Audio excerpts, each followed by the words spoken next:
método que traz vantagens. Vantagens no sentido que há uma redução bastante grande do movimento de retas. O burst, basicamente, nós fazemos a regulação da conduta, aproveitando a conduta existente como guia para a nova conduta. Acaba por ter uma vantagem no sentido que é uma obra mais livre, porque nós vamos estar restringidos basicamente a 2 postos de ataque. Um posto para a introdução do equipamento de tração e o outro posto onde nós vamos colocar a entrada do tubo e vamos fazer o regresso dele até ao primeiro posto. Logo, durante esse traçado não há movimento de terras, não há máquinas, não há nada. Isto é, toda a situação pode-se manter.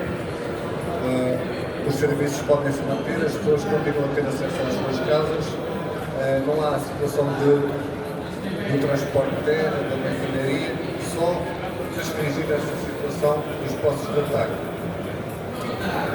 Assim sendo, tem uma redução bastante no movimento de terras, porque vamos ter só, digamos assim, estes 2 postos de ataque que vos falei e depois a situação dos ramais domiciliários, que terão de ser também executados, mas já é um traçado de 100 metros. Nós estamos a falar aqui em 2 postos de ataque com 2 metros de comprimento por 1,5 metro de largura, em vez de 100 metros de extensão numa vala. Em termos de custos de redução de custos de mão de obra, materiais e tempo de execução. Em termos de tempo de execução, embora se tenha que fazer sempre um bypass preliminar, acaba por ter uma redução do tempo de execução, porque acaba por ser um processo rápido, ora ao momento do processo de preparação, na situação do bypass, mas depois o processo em si acaba por ser um processo rápido e que conseguimos ter vantagens sobre esse aspecto. Em termos de danificar as infraestruturas que existem, nós procuramos sempre, nestas situações, ter um cadastro das infraestruturas existentes. Além disso, fazemos sempre sondagens prévias e a conduta nova que vai ser colocada vai ser no mesmo trajeto da antiga, automaticamente reduzimos o risco de estar a instalar por cima ou por baixo ou lateral. Ela vai ter o mesmo percurso. Se realmente outras infraestruturas forem colocadas a posteriori, se mantiverem os afastamentos, não vai haver problema. Em termos desta tecnologia, uma das grandes vantagens também que permite não só a substituição da conduta antiga por uma nova conduta, mas permite também o aumento do diâmetro. Podemos aumentar, ter um upsizing até 3 diâmetros do existente. Vamos supor que temos um diâmetro de 63, poderemos fazer um upgrade para um 110 ou 125. Em certas situações até podemos fazer mais, depende de certas circunstâncias, conforme esteja a profundidade, porque o parque parecido vai ter um retorno expansor que vai expandir o terreno para que o aumento de diâmetro possa ser possível. E se a conduta também estiver muito superficial, depois também causa alguns problemas superficiais no pavimento. Por isso, se ela tiver 1,20 m, tranquilamente podemos substituir até 3 diâmetros acima. Conforme fazemos com o upsizing, também pode-se fazer uma diminuição do diâmetro. Acaba por ser um relining simples, passar um tubo de um diâmetro inferior ao existente, aí já não utilizamos o torno expansor, há só o movimento de tração e muitas das vezes utilizando o pipe bursting não sendo um relining. Porquê? Porque deixa de haver o espaço entre o tubo antigo e o tubo novo, muitas das vezes acaba por ter dificuldade de preenchimento e no futuro pode partir e ter alguns problemas. Eventualmente esse tubo é destruído, embora não haja um aumento de diâmetro, mas a tubagem fica automaticamente destruída. Esta situação, nós temos isto como experiência nas obras que temos executado, nomeadamente com grande foco nas águas de Coimbra, as águas da Figueira, águas de Santarém, principalmente em zonas urbanas em que temos digamos assim, uma grande densidade de pessoas e que causa sempre constrangimentos à entrada e saída de viaturas, movimentos de terra, etc. Inclusive áreas comerciais que querem manter o seu normal funcionamento e que quando vem uma obra para ser executada pensam sempre que, ok, agora vamos ter aqui uma vala aberta, não vamos ter clientes, vamos ter aqui problemas. Isto acaba por ter um impacto social muito reduzido. Em termos políticos, digamos assim, é uma mais-valia, porque os nossos políticos não gostam destes impactos e destes constrangimentos. É uma situação que permite que realmente tudo funcione enquanto a obra está a ser executada. Acaba por ter também a situação da redução da reposição dos pavimentos. Não só, hoje em dia, os custos que nós temos de ter que levantar o pavimento e entregá-lo à entidade certificada, assim vamos ter só a zona dos poços de ataque, em caso contrário teríamos toda a extensão da vala, ou depois a própria reposição em que temos só naqueles dois poços de ataque e não na extensão toda.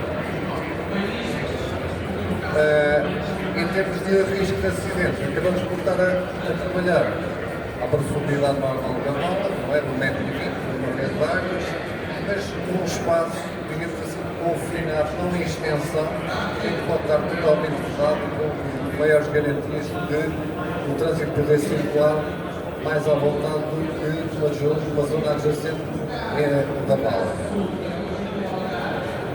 Então, as etapas de trabalho são o seguinte. Primeiro fazemos sempre uma análise à rede de abastecimento. Porquê? Porque das primeiras situações é ter que fazer um bypass superficial. Isto é, nós vamos pôr a conduta fora de serviço. Nós vamos fazer uma instalação de um bypass superficial que vai servir todo o troço que nós vamos regular. Nesta primeira análise da rede que temos, nós vemos quais são, juntamente com a mão de obra, quais são as zonas a reabilitar, as válvulas que podemos seccionar, onde é que podemos fechar e a partir de que situações é que podemos executar o bypass. Fazendo um bypass e dotando todas as casas de água, através da situação do bypass, a conduta fica inutilizada e então podemos começar a preparar o nosso trabalho do bypassing. Muitas das vezes temos trabalhos, como já disse, a empresa não tem-se diversificado e estes trabalhos levam-nos a adquirir outros equipamentos para complementar este tipo de trabalho. Que é o caso do georradar, no caso de não fazermos exatamente, ou não haver aquela possibilidade de fazer a sondagem física, nós temos o georradar que faz a prospecção das infraestruturas, dá-nos uma ideia da profundidade que está e das tubagens que existem naquela zona, com a passagem deste equipamento. É um equipamento que trabalha com a emissão de ondas, vai emitir uma série de ondas para o solo e vai recebê-las e vai fazer a sua leitura mediante a descontinuidade que vai receber. Dá essa possibilidade. Outra situação que somos pioneiros é nos caminhões de escavação por vácuo. Isto é, para as sondagens ou para fazer estas situações, ou mesmo para a altura ainda mais em cidade, este caminhão permite fazer a escavação conforme uma máquina faz, mas com a capacidade de aspiração não escava. Ele aspira ao solo, uma série de equipamentos que trabalham com ar comprimido, vai ajudar a desagregar o solo e automaticamente o caminhão vai aspirá-lo e vai para o seu contentor que depois vai ser despejado. Isto é, as terras não vão ao chão sequer. Conforme são aspiradas, vai-se para o caminhão e o caminhão depois leva a vazador. Isto em termos de impacto das infraestruturas existentes, em termos principalmente em contexto urbano de cidade, é uma grande mais-valia. Este é o georradar que vos falava, é um equipamento que, conforme vos disse, ele vai fazer a passagem em diversas zonas. Normalmente fazemos passagens longitudinais e transversais para podermos criar, digamos assim, uma grelha que nos permita ter a certeza que a conduta passa nessas zonas. Isto que vocês estão aqui a ver em cima é o que o Pedro vai nos dar graficamente. Estas descontinuidades que vocês estão a ver aqui, estas hipérboles, acabam por ser a indicação das tubagens que existem. Nós acabamos por não saber se esta tubagem é de saneamento, se esta é de água ou o que é que elas são, mas sabemos que nesta situação específica que nós fizemos, nesta zona de Vala havia estas infraestruturas todas, estas provagens todas estavam lá. Quanto maior for a empresa, maior é dentro da pelagem. O equipamento também nos dá aqui, não se consegue ver, mas tem uma escala de profundidade. Conseguimos saber mais ou menos a que profundidade é que o equipamento está. Isto permite-nos saber, porque geralmente esta é a zona mais compacta do tapete, ele emitiu a onda, mas conforme começa a apanhar descontinuidades, começa a fazer esta leitura. Este é o caminhão de aspiração por vácuo que eu estava a falar há pouco. Aqui podemos ver aqui um exemplo de um espaço em que nós tínhamos de fazer aqui uma instalação com uma máquina, se colocássemos aqui uma máquina escavadora e distribuir estas infraestruturas. O caminhão permite-nos fazer estas sondagens conforme nos é necessário, sem ter esses problemas de impacto. Podemos ver mais uma série de situações e a conduta que vamos regular é esta que vocês podem ver aqui, mas por cima e por baixo, claro, há uma série de cabos que nós a determinada altura temos que avaliar se é possível colocar aquele equipamento para o